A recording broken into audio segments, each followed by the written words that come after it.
28/5/2025 বিএনপির তারুণ্যের সমাবেশ অনুষ্ঠিত হয়। হাজার হাজার নেতাকর্মী মিছিলে মিছিলে কানায় কানায় ভরে যায়। এটা কোনো গণতন্ত্র ছিল না।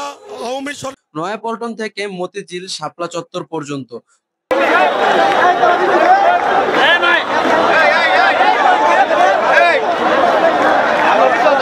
ভার্চুয়ালি উপস্থিত ছিলেন জনাব তারেক রহমান। আরো উপস্থিত ছিলেন মুস্তাফিজুর রহমান ভূঁইয়া দীপু, রূপগঞ্জ। বিসমিল্লাহির রহমানির রহিম।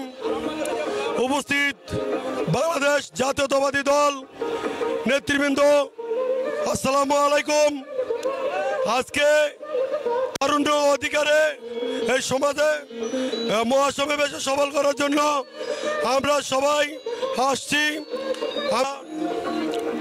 এই ফেসিস বিগত 5 আগস্টের আগে এটা কোনো গণতন্ত্র সমাজের লক্ষ্যে আমরা আজকে এই জায়গায় এসে পৌঁছেছি।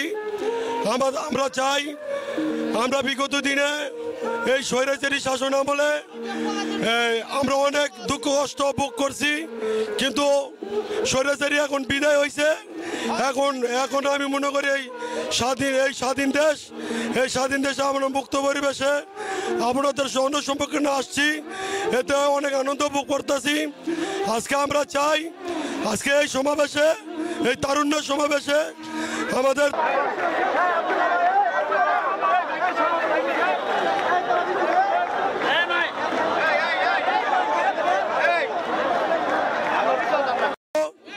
একটা সরকার দরকার।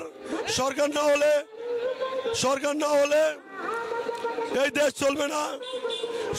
আমরা চাই অতি তাড়াতাড়ি অবিলম্বে একটা নির্বাচন, সেই নির্বাচনের মধ্যে একটা সরকার গঠন হবে, তাহলে আমাদের দেশ ভালো চলবে। এ বলে আমার সংক্ষিপ্ত বক্তব্য শেষ করলাম। বাংলাদেশ জিন্দাবাদ, বাংলাদেশ জাতীয়তাবাদী দল জিন্দাবাদ। ও শুক্কুর সুমন। আরো উপস্থিত ছিলেন চনপাড়া ইউনিয়ন স্বেচ্ছাসেবক দল ও রূপগঞ্জ থানার আহ্বায়ক সদস্য মোহাম্মদ রফি ও আরো অনেক নেতাকর্মী।